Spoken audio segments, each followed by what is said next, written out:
All right, this next lesson is called Cofunctions of Complementary Angles. Okay, so here's a question. What is true about the sine of an angle and the cosine of its complementary angle? The answer is that they are equal.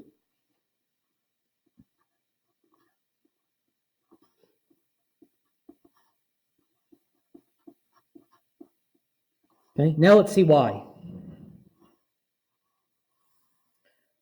Let's look at this triangle right here I drew. I drew triangle ABC, and it's a right triangle. So angle C is 90 degrees. That means that angle A and angle B have to add up to 90 because all the angles in the triangle add up to 180. So if C is 90, then A and B have to add up to equal 90. So that means that angle A and angle B are complementary.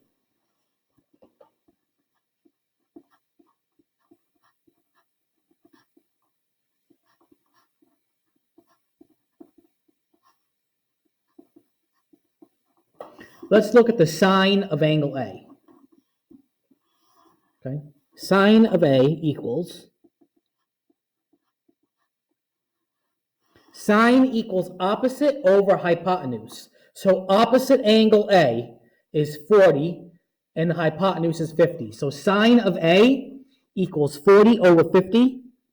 Let's simplify that fraction to 4/5. Now let's look at the cosine of B.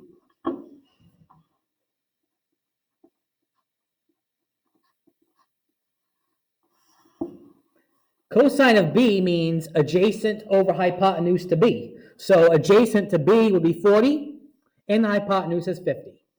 So if I do adjacent over hypotenuse for cosine, I get 40 over 50, which equals 4/5. So you can see that the sine of A equals the cosine of B, and these are complementary. If you still don't believe me, let's look at the cosine of A now. Okay, let's do cosine of A. Cosine means, if you think back to SOHCAHTOA, remember, okay? Don't forget about SOHCAHTOA. Cosine of A means adjacent over hypotenuse. So if you look at angle A, adjacent would be 30, and hypotenuse would be 50. So 30 over 50.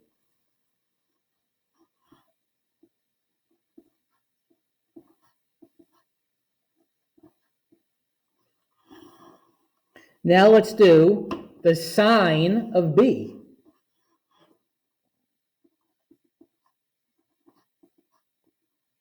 SOHCAHTOA, sine will be opposite over hypotenuse.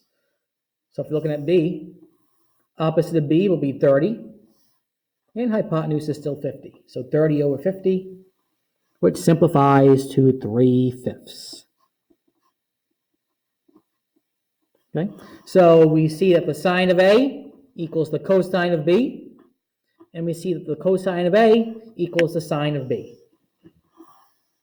And again, A and B are complementary. If you don't believe me, take your calculator, type sine of, let's do sine of 50 in your calculator, and then do cosine of 40, because 50 and 40 add up to 90, and you'll see they come to the same decimal. That works with any number, any two numbers that are complementary. So if you type sine of 80, that's going to equal cosine of 10, and so on. Okay? So here we go. Which of the following is equivalent to sine of 30? Meaning you don't need a calculator for this. What you have to know is that the sine of 30 equals the cosine of its complementary angle, which is going to be 60, because 30 plus 60 equals 90. So it's going to be choice D, cosine of 60. Again, if you don't believe me, take a calculator, type sine of 30, get a decimal, and then type cosine of 60, and you'll see it comes out to the same decimal. Example 2, which of the following is equivalent to cosine of 65? Okay, so you're basically doing 65 plus what equals 90? The answer is 25. And cosine of 65 is going to equal sine of 25. Okay, sine of 25, so it'll be C.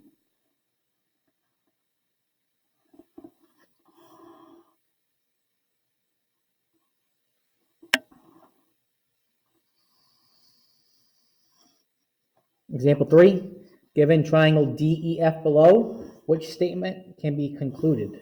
Okay. So angle E is the right angle. So I can tell you it's not going to be any of the choices with angle E, the right angle. So we can eliminate choice B, and we can eliminate choice D. It's going to be either A or C. Choice A, does sine of D equal cosine of D? Not necessarily, but the sine of D equals the cosine of F, because angle D and angle F are complementary. They add up to 90. So the answer will be choice C.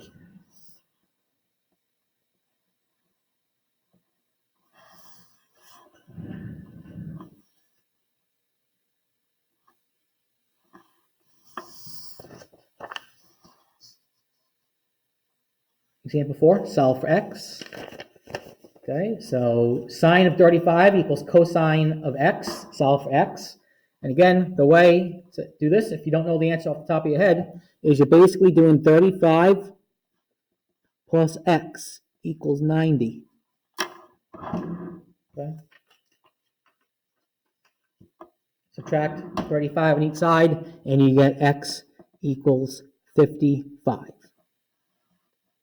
So then, you can test all these answers on your calculator. Okay. So again, you can test all these answers on your calculator. Let me show you how to do it on this calculator really quick. Okay, this is not my usual calculator, but I don't have it on me. Okay, if you do sine of 35, type sine of 35 degrees, and you get this decimal right here, 0.573. Now, if you were to test cosine of 55, it should come to the same decimal. So cosine 55, and it does come to the same decimal, 0.573. Okay. Example 4b, solve for x. So these two angles have to be complementary. So I'm going to do 7x plus 14 plus 20 equals 90, just like we did in the example 4a. Solve that for x, combine like terms, 7x plus 34 equals 90. Subtract 34 on each side, and you're going to get 7x equals 56, which means x equals 8. Now let's just check over our answer. 7 times 8 is 56. 56 plus 14 is 70. So if I do sine of 70, look what decimal I get. 0.939692. Okay? And let's see if that equals cosine of 20. Cosine of 20. 0.939692. Yep, same decimal, so I know it's right. One more. Solve for x, so these are going to be complementary. So 15x minus 10 plus 10x is going to equal 90. Sometimes people may accidentally do 180, but remember, it's 90. Okay, they're complementary, they add to 90. Combine like terms, 25x minus 10 equals 90. Add 10 to each side, 25x equals 100. Divided by 25, and you get x equals 4. So let's just double check our answer before we finish. If you substitute 4 in for x, 15 times 4 is 60, minus 10 is 50, so if we do sine of 50, we get this decimal, 0.766044443. And then let's substitute that 4 in for the other x. 10 times x, 10 times 4 is 40.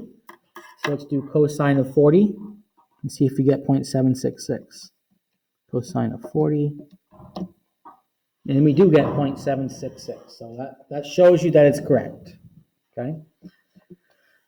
So just to recap, this lesson was called Cofunctions of Complementary Angles. And we're talking about the non-right angles. Okay, so it's not the right angle. Okay, so the sine of an angle is always equal to the cosine of its complementary angle. Okay? And that is the end of that lesson.